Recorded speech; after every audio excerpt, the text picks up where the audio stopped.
The first scream is not human. It's the tearing metal shriek of turbulence clawing at the belly of the plane as warning chimes explode through the cabin. Overhead, bins rattle. Plastic cups jump. Somewhere in the back, a child starts crying. People look up from movies and phones, faces snapping out of boredom into pure, white fear.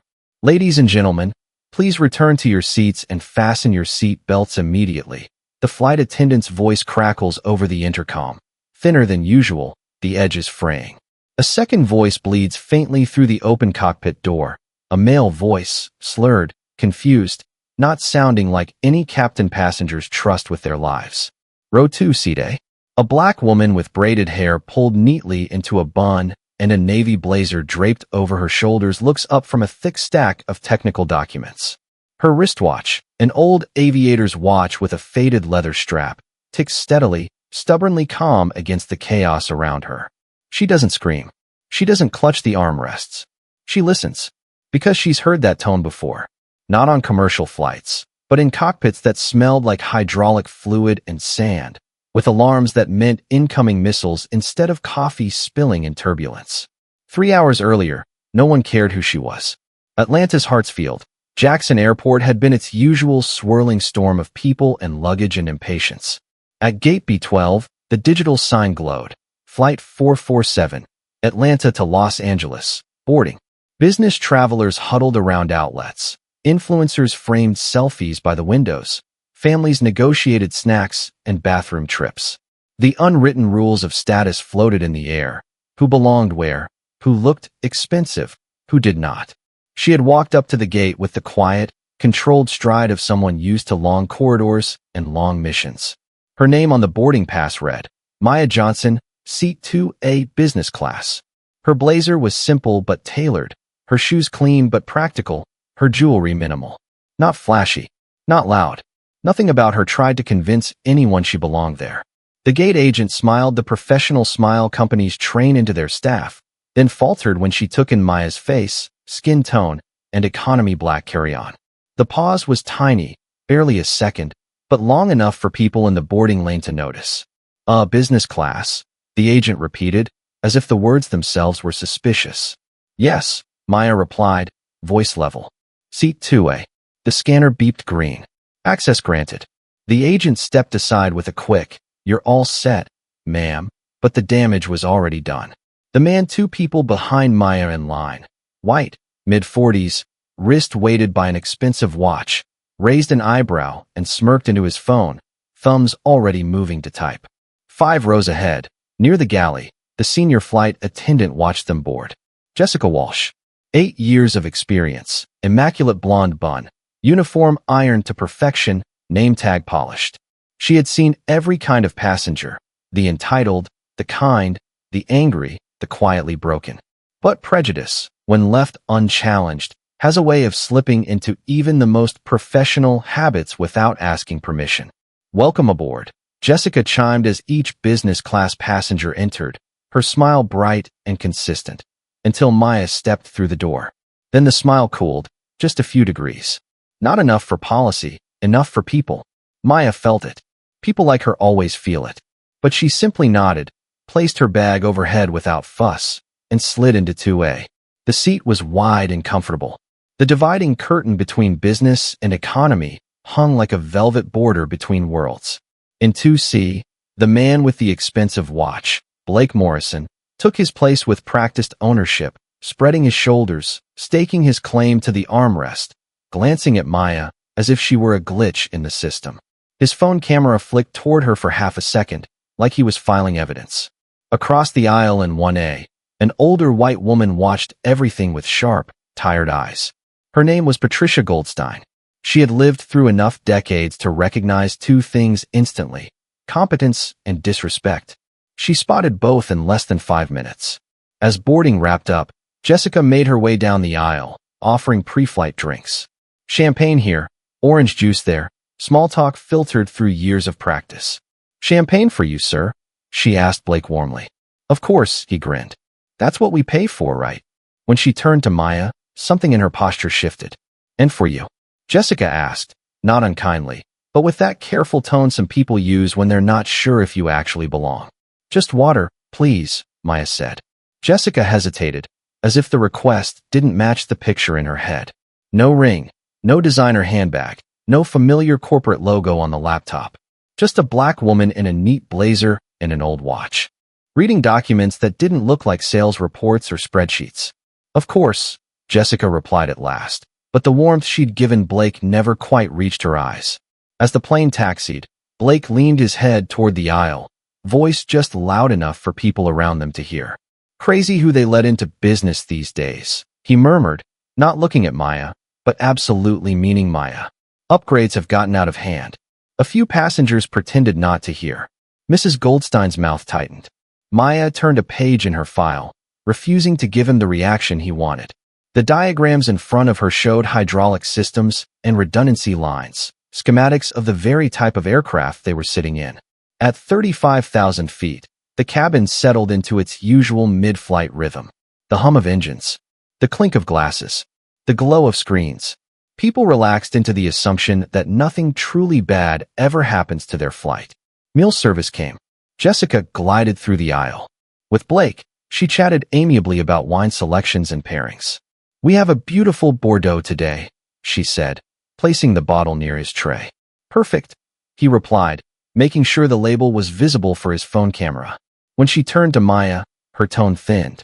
"I'm afraid we may be low on certain items," Jessica said, not checking anything before delivering the line. "I'll see what I can do."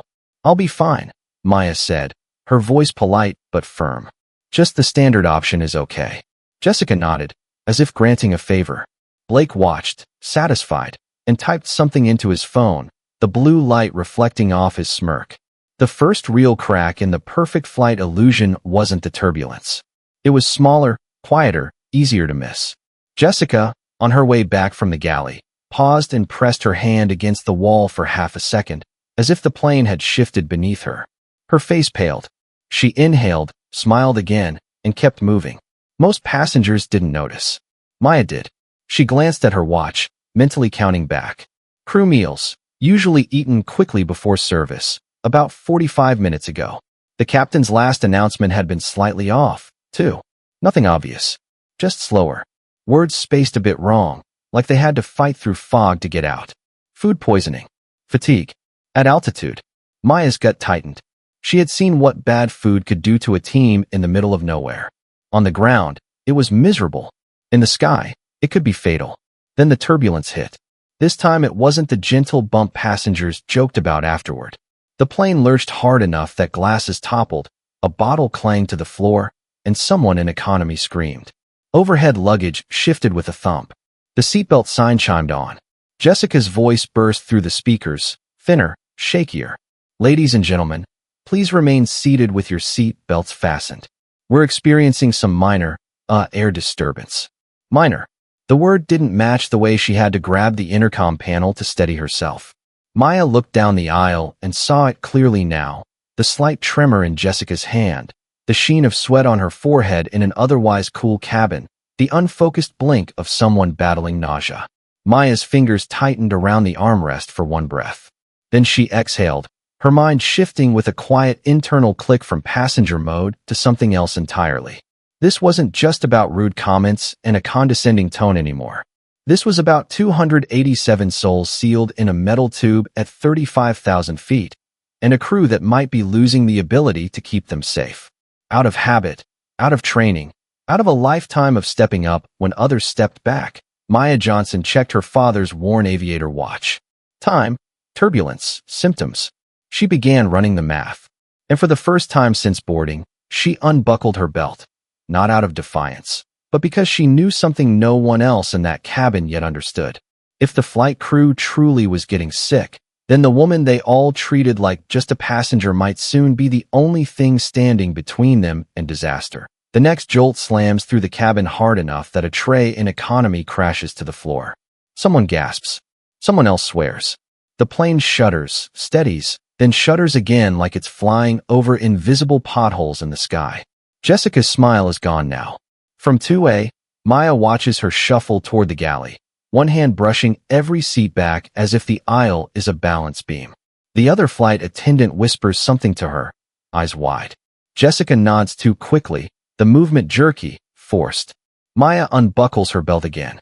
She stands, bracing herself as the aircraft trembles. The seatbelt sign glows red above her, accusing. Blake glances up, pouncing on the chance to reassert his self-appointed authority. "Hey," he says, lifting his hand like he's calling a server. "Seatbelt sign is on. You heard the announcement." "I heard more than that," Maya replies calm. "I'll be quick. You people never think the rules apply to you," he mutters just loud enough. The phrase lands heavy. "You people." Mrs. Goldstein flinches. Maya holds his gaze for a moment, then decides he isn't worth her time. Not yet. Right now, there's a different kind of emergency brewing. She steps into the aisle, using the backs of the seats as anchors as she moves toward the galley. "Ma'am, you need to sit down," Jessica snaps when she sees her approaching.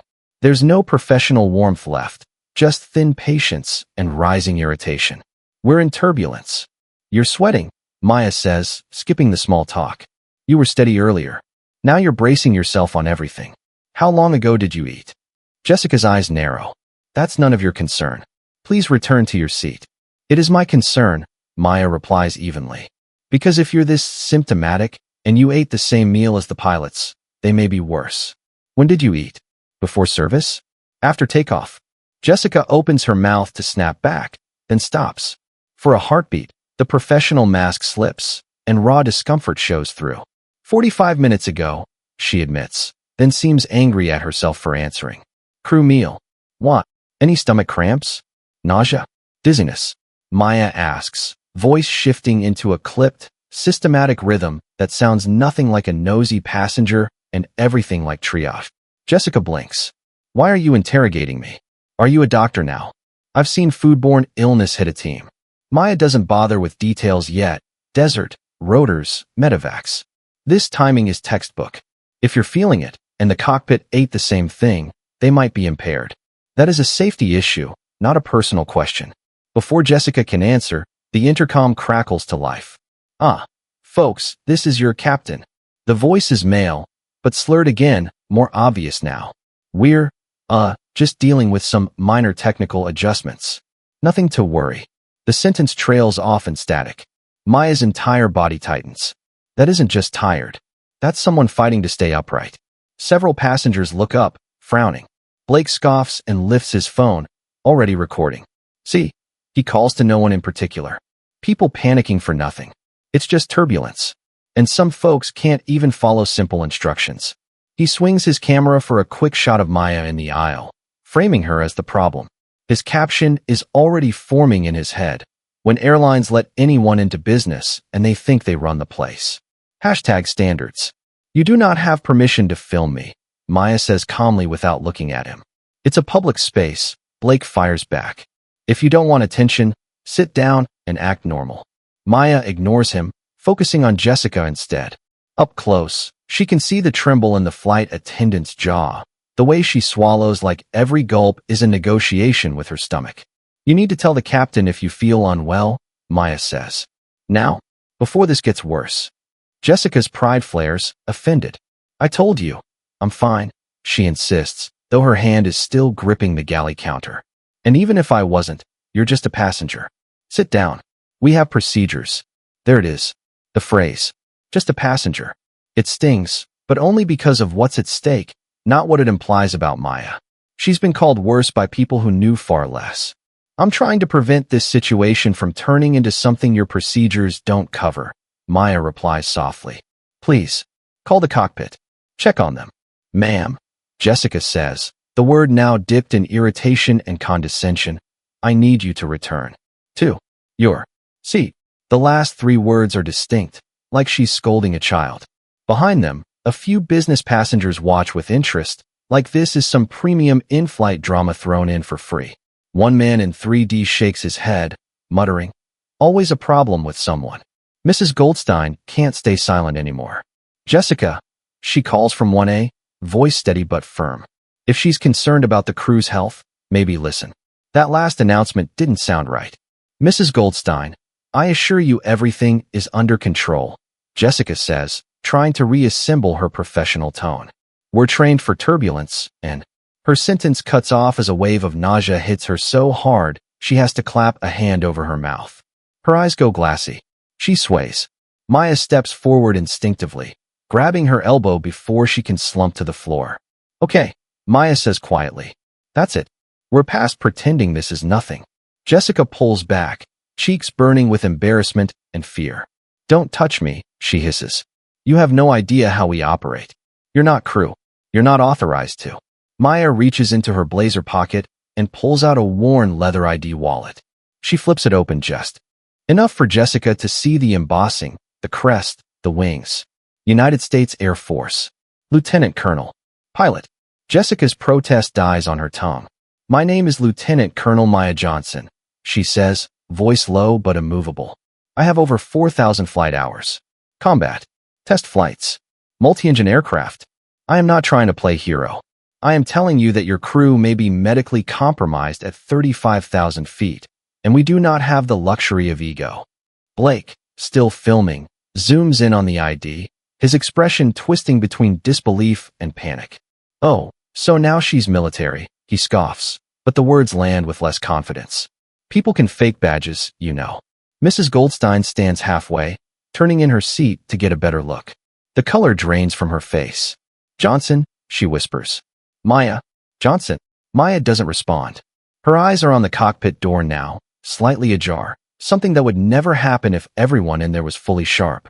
From inside, there's a sound that doesn't belong on a healthy flight deck, a harsh, choked retching, followed by a heavy thump. Jessica hears it too. For the first time since takeoff, pure fear cracks through her polished exterior. Captain, she calls, stepping toward the door. Captain Hayes. No answer. Just a painful silence interrupted by another weak groan.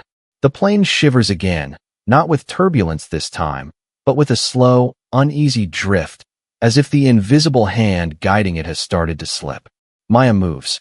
In 3 long strides, she's at the cockpit door, one hand braced on the frame, her watch ticking loud in her own ears. Her voice, when she speaks, is no longer the measured tone of a tired passenger or the patient restraint of a woman enduring insults. It is command. Captain Hayes, this is Lieutenant Colonel Johnson, she calls. If you can hear me, I need your permission to enter and assess. Someone inside coughs, weak, strangled. A hoarse voice answers, barely audible. See, can't focus instruments, we need help. Jessica stares at Maya, all her earlier arrogance disintegrating at once. You're really a pilot? She whispers. Maya looks at her, and in her eyes there is no triumph, no I told you so, only responsibility. Yes, she says, and right now, I might be the only one still capable of flying this plane. The cockpit door swings open just enough for Maya to slip inside, and the sight that greets her punches the breath out of her chest, not with fear, but with urgency sharpened by training. Captain Hayes is slumped forward over the control column, face drenched in sweat, breath shallow, eyes unfocused. His right hand twitches weakly as if trying to adjust a knob he can no longer see clearly. First Officer Chin isn't much better. He's hunched sideways in his seat, one arm wrapped around his stomach, jaw clenched as he fights the waves of nausea rolling through him. The entire cockpit smells faintly of the sterile tang of electronics and the sourness of sickness. Captain. Maya moves to him immediately, steady and efficient. Can you hear me? His eyes lift and recognition flickers, not of her identity, but of the simple fact that someone sober and stable has entered. We can't. He tries to speak, but his voice breaks. Food, something's wrong. Okay. Breathe slowly. Maya checks his pulse, then Chen's. Rapid. Weak. Exactly what she feared. You're both suffering from acute food poisoning. You're in no condition to continue flying. Chen's head lifts a few inches. Autopilot. Holding, but turbulence. I see it, Maya says, scanning the instruments. The plane is drifting 1 degree off course, then correcting, but sluggishly, like a drunk trying to walk a straight line. Behind her, Jessica stands frozen in the doorway, hand over her mouth. What do we do? She whispers, voice shaking. Maya takes one long breath. This is the moment everything pivots. Help me move the captain back, Maya instructs. He can't stay on the controls. Jessica hesitates only a second before nodding. Together, they pull Captain Hayes gently backward into the jump seat. He groans, but doesn't resist. Chen watches, shame flickering across his face. I'm supposed to, he begins. You're supposed to stay alive. Maya cuts in, buckling him securely. That's your job now. Her tone is not unkind. It's firm, grounding, the way someone speaks when leadership stops being optional. She settles into the captain's seat. Her hands hover over the controls for a moment, remembering weight and resistance, the subtle feedback of engines through the yoke. Commercial aircraft aren't military fighters or test platforms, but the language of flight, altitude, drag, thrust, lift, remains universal. She flicks the autopilot panel, checks heading, checks trim, checks fuel. And there it is, the ugly truth. Fuel burn is already higher than it should be, likely due to turbulence and course drift. If the weather ahead worsens, they'll have even less margin. She presses the radio button. Los Angeles Center, this is United 447. We have a crew medical emergency. Captain and first officer unable to continue duties. This is Lieutenant Colonel Maya Johnson, Air Force retired, assuming cockpit assistance. There is a pause, 3 seconds, maybe 4, but long enough to hear every passenger breath behind a closed door. United 447, confirm you have a qualified pilot on board. Affirmative, Maya replies. 4,000 flight hours. Multi-engine qualified. Test pilot school graduate. I require immediate vectors to avoid severe turbulence and maintain safe descent capability. She hears Jessica exhale behind her, like someone surfacing from deep water. The radio crackles. United 447, copy. Sending updated flight path. Priority handling granted. Emergency protocols engaged. Chen closes his eyes, relief softening his features. Thank God. Maya isn't relieved yet. Emergency handling means nothing if they can't maintain altitude through the storm boiling ahead of them. Jessica, she says without turning. I need you to go into the cabin and tell the passengers what's happening, calmly. They need reassurance, not panic. Jessica hesitates. Should I tell them everything? Tell them the truth, Maya says. But tell it in your voice. Not the intercom voice, the one that's human. Jessica swallows hard, nods, and slips out. The door clicks shut behind her. Maya hears the murmur from the cabin as Jessica steps forward. Then her amplified voice. Ladies and gentlemen, I need your full attention. We have a situation, but we are handling it. Please remain calm. The murmuring grows sharper, anxious. In the cockpit, she continues. Our pilots are experiencing a medical emergency. But we are incredibly fortunate. A highly trained military pilot is assisting Lieutenant Colonel Maya Johnson. Maya winces slightly. She can guess exactly how the cabin reacts. Some gasp, some clutch armrests. And Blake. Blake is probably live streaming his panic, feeding it to the internet he worships. She focuses on the flight path. The green arc. The pressure indicators. The turbulence patterns rolling in from the west. She can almost feel the storm on her skin, like an old enemy she's danced with before. Afghanistan. Thunder over the Hindu Kush. That one helicopter mission where alarms screamed and the world narrowed to altitude warnings and instinct. She shakes off the memory. Chun, she says, stay awake. I need you to call out weather data every 20 seconds. He nods weakly. Understood. The first hard pocket of turbulence smashes the plane a split second later. The aircraft jerks sideways. Lights flicker. A chorus of fear echoes from the cabin. Maya's grip tightens on the control column. She makes a quick manual adjustment, countering the drift with controlled force, coaxing the aircraft back into stability. Chen watches her hands with disbelief. You still remember all this. Flying is like being alive, Maya says through clenched teeth. You don't forget how to do it, even when everything else collapses. Another tremor hits, stronger this time. The plane drops 200 feet in a gut-wrenching lurch that rips a scream from somewhere in first class. Jessica reappears at the door, pale and shaken. They're terrified, she whispers. Some are yelling. Blake is causing a scene. He's saying you're impersonating a pilot. Maya doesn't even blink. Let him talk, she says. I'll deal with the plane. You deal with him. Jessica stares at her. Why are you so calm? Because, Maya murmurs, eyes on the storm. The last time I was in a situation like this, someone died. I don't intend for that to happen again.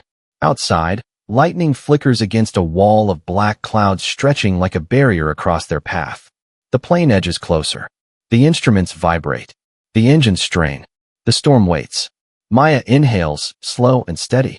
Okay, she whispers to the sky. Let's dance. The sky ahead looks like a living creature, black, churning, shifting, swallowing light with every rolling swell of storm cloud. The kind of sky that makes even seasoned pilots tighten their grip. The kind of sky with no forgiveness inside it.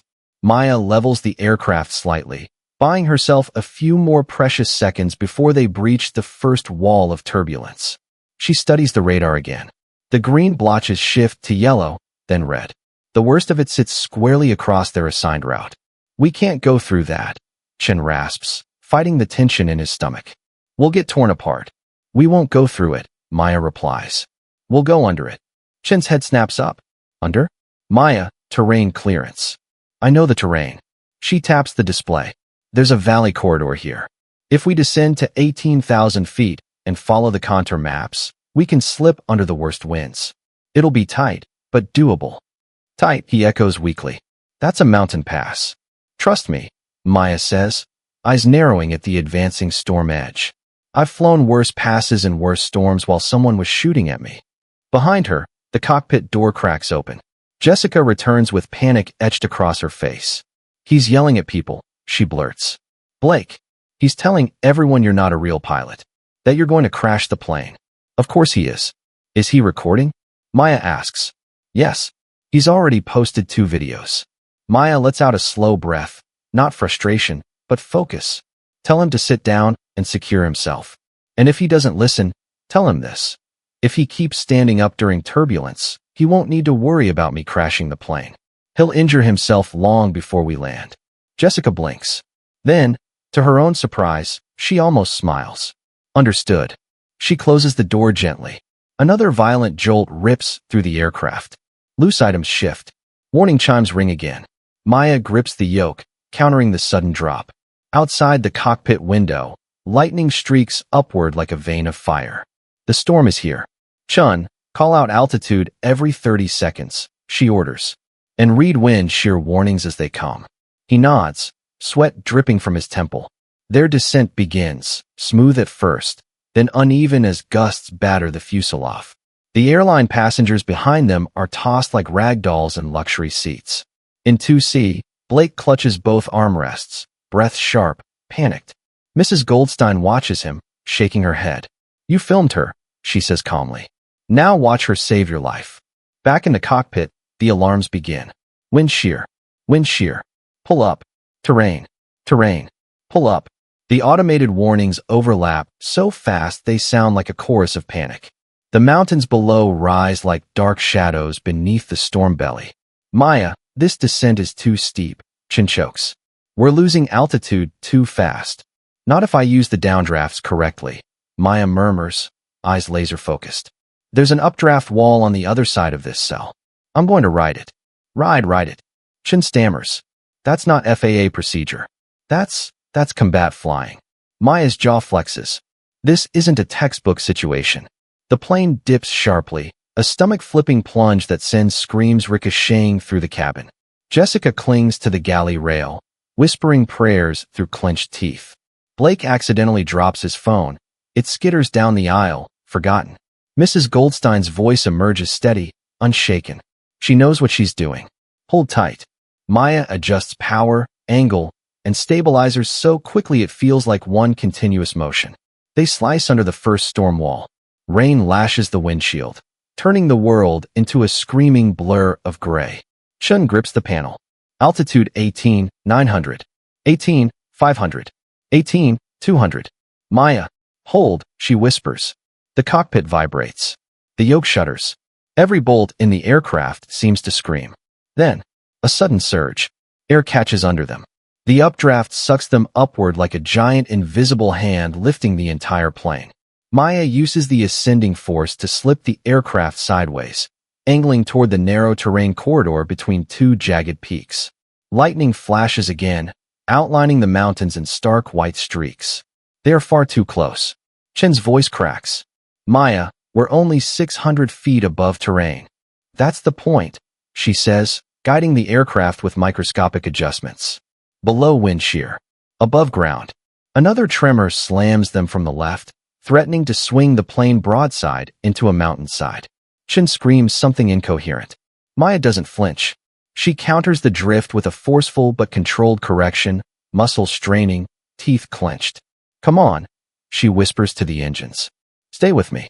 The aircraft obeys, barely. They rocket out of the corridor into a pocket of smoother air. The sudden calm feels unreal, like stepping out of a hurricane into a silent hallway. Chen lets his head fall back, gasping. "I did not sign up for that." Maya checks her monitors. They cleared the worst of it. But the victory is short-lived. Fuel. The numbers blink an ugly truth. Their reserves are dropping fast.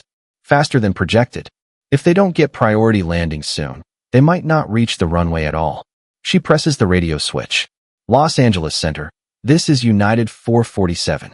We've cleared the storm using terrain-following navigation. We are declaring a fuel emergency. Repeat, fuel emergency. Static. Then, United 447, cleared for direct approach. Runway 24L. Emergency crews are standing by. Chen exhales, trembling. "We might actually make it." "Not might," Maya says, eyes narrowing at the distant city lights barely visible through the thinning clouds. "We will." Behind her, the cockpit door opens again. Jessica stands there, gripping the frame to steady herself. "Colonel." Her voice breaks. "They're praying," she whispers. "Everyone. Even Blake." Maya nods once, her expression softening for the first time. "Good," she says. "Tell them to keep praying." Then her eyes return to the windshield, to the storm behind them, to the runway ahead. Because now comes the hard part. The clouds thin just enough for the night lights of Los Angeles to shimmer far below, tiny clusters of gold scattered across a dark canvas. To any average passenger, the sight would mean hope, safety, civilization. But to Maya, watching through the cockpit glass, those lights are a reminder of how far they still have to fall and how little fuel is left to carry them there. The low fuel alarm blinks amber. A quiet warning. A quiet countdown. Chen swallows hard. His voice cracks as he reads the numbers aloud. Fuel remaining, 22 minutes. At current burn rate, we need 28. Meaning, impossible. Meaning, no margin for error. No overshoot. No missed approach. Meaning, the runway has to be perfect on the first try, or they won't have the power to try again. "Chun," Maya murmurs, tightening her harness. "I need you sharp now. We land once. Just once." He nods weakly, gripping the console to steady himself. "Understood." The aircraft shakes again, but this time it isn't the storm. It's the wind shear warnings bleeding across the screen in relentless pulses. Jessica opens the cockpit door a crack.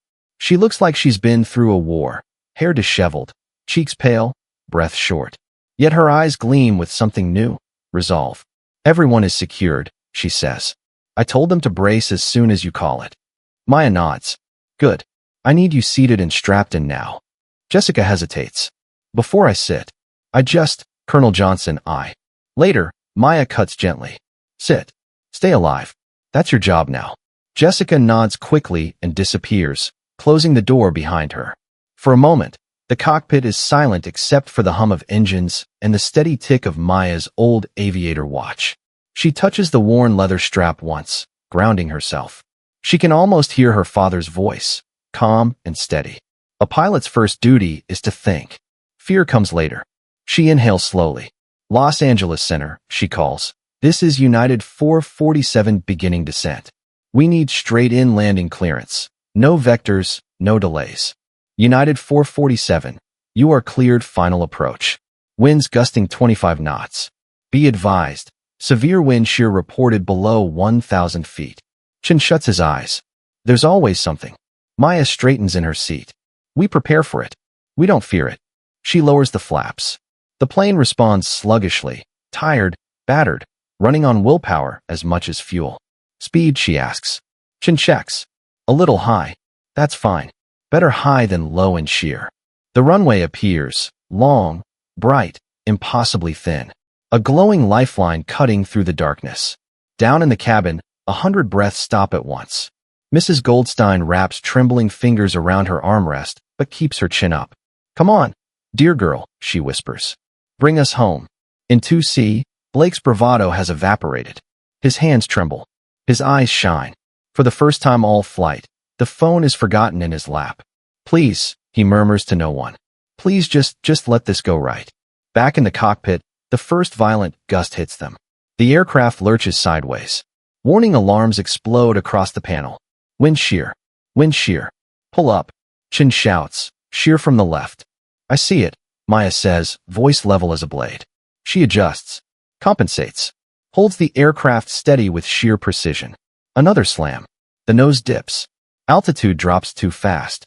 Chin grips the seat. Too low. Trust me, Maya whispers. She adds power gently. Too much and they'll overshoot. Too little and they'll stall. The aircraft steadies just enough. But the next gust feels like a punch to the belly. They fall again. A sharp drop that jerks screams from the cabin. Jessica's voice is faint from below. Brace. Brace. Brace. Chin is pale. Altitude 600. 550. Maya, we're sinking fast. Wait, she breathes. Lightning flashes far behind them. The storm screams at their back. The runway glows ahead, unwavering. Altitude 400. 350. Maya leans forward, eyes locked onto the lights. The plane begins to drift again. Nose sliding left, wings dipping. Chin's voice climbs. We're off centerline.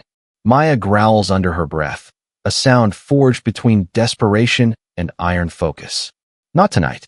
She pulls right rudder, adjusts ailerons, uses the exact force needed to realign them with the runway. The nose snaps forward. The aircraft steadies. Barely. Altitude 250. Altitude 200. Chin's voice cracks. This is it. Focus, Maya whispers, hands steady on the yoke. No fear. The wind howls, a final monstrous shove. But Maya anticipates it. Feels it before it hits. Encounters. Altitude 100. Altitude 50. Then, touchdown. A hard, jarring slam, but safe. Rubber screeches against asphalt. The cabin erupts with cries, not of fear, but of release. Maya holds the nose down, reverses thrust, guides the aircraft in a straight roll despite shaking engines and screaming brakes. When they finally slow to taxi speed, Chin releases a breath that sounds like a sob. We're alive. Maya doesn't smile. Not yet. Not until the plane stops completely. Los Angeles Center, she calls, voice steady. United 447 has landed. Requesting medical response for both pilots and several crew. United 447, the radio replies. Emergency teams are rolling now. Well done, Colonel. She finally exhales. The aircraft slows. Stops. Only then does Maya's grip loosen. Behind the door, a wave of applause erupts. Loud, raw, emotional. Jessica sobs openly. Mrs. Goldstein stands, shaking, but applauding like she's witnessing history. Even Blake claps, tears streaking down his face. Maya leans back, the storm echoing behind her like a fading drum. They made it. She saved them. Again, emergency crews swarmed the runway, red and blue lights flickering across the wet asphalt as firefighters, medics, and airport officials race toward the plane. The engines wind down slowly, groaning like a beast finally allowed to rest.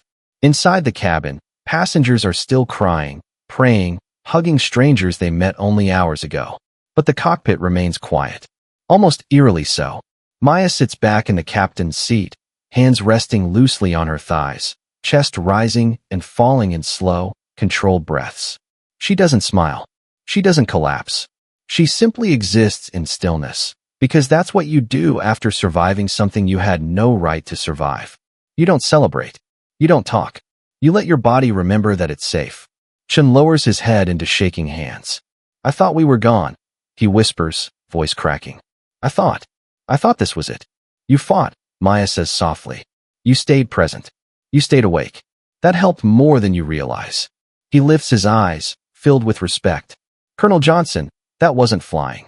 That was something else. That was art. She shakes her head. It was necessity. Before he can reply, medics rush in with stretchers. They check the captain and first officer first. Oxygen masks, for lines, rapid assessments. One medic glances at Maya. Ma'am, are you injured? No. Any dizziness? Head trauma? You look pale. I'm fine, she repeats with controlled calm. Check them first. He nods and moves on. Jessica appears in the doorway, eyes red, voice trembling. Colonel, they're asking for you in the cabin. Passengers want to see you. Maya stiffens. No. They need to disembark safely. That comes first. But Jessica shakes her head. They won't leave until you come out. For the first time since entering that cockpit, Maya looks uncertain. Heroism doesn't come with instruction manuals for what happens after. She unbuckles the harness and stands slowly. Her legs tremble, not from fear, but from the aftershock of adrenaline. Chen watches her with awe. You saved 287 people, Colonel Johnson. Let them thank you. Maya's jaw tightens. She takes one more breath, touches her father's worn aviator watch, and steps through the cockpit door. The moment she appears, the entire cabin rises to its feet. All at once, like a wave, applause crashes over her, loud and emotional. Some clap, some cry openly, some simply stand with hands pressed to hearts. Mrs. Goldstein is the first to approach, tears streaking her cheeks. My husband worked with your father, she whispers, voice thick with emotion. James Johnson. He said your father was the bravest man he ever knew. Tonight, you proved courage is a family trait. Maya's lips tremble at the corners, not quite a smile, but something softer. Thank you, she whispers. Jessica comes next, shoulders shaking. I'm so sorry, she sobs. I misjudged you. I treated you horribly. And you still saved us. Maya rests a hand gently on her arm. Jessica, listen to me. The sky doesn't care who you are or what you look like. Fear doesn't care. Emergencies don't care. But people can. And people should. You can do better next time. That's enough. Jessica cries harder and hugs her, not out of obligation, but out of genuine remorse and gratitude. Then Blake approaches. His arrogance gone. His phone forgotten. His face pale, eyes swollen, guilt carved into every line. I was awful to you, he whispers. Not just rude. Not just disrespectful. I was hateful. And you still saved my life. Maya meets his eyes, not with anger, but with a quiet understanding that terrifies him more than rage ever could. You made assumptions, she says. Dangerous ones. And they blinded you. But what matters now is whether you learn from them. Whether you change. He nods, tears spilling. I will. I swear I will. You already began, she replies gently. By admitting it. The rest of the passengers gather around her, words pouring out. Thank you. You saved us. You're a hero. You're incredible. But Maya doesn't bask in it. She simply nods, listens, absorbs their gratitude quietly. Because true heroes don't shine, they carry light so others can see. Airport officers escort her through the jet bridge, past emergency crews and flashing lights. Reporters already gather outside security barriers. Cameras flash. Microphones rise. Voices shout. Colonel Johnson, how did you pull off that landing? Is it true you were mistreated before the emergency? Did discrimination almost cost lives today? Are you making a public statement? Maya shakes her head once. I need to check on the pilots first, she says firmly. Then I'll talk.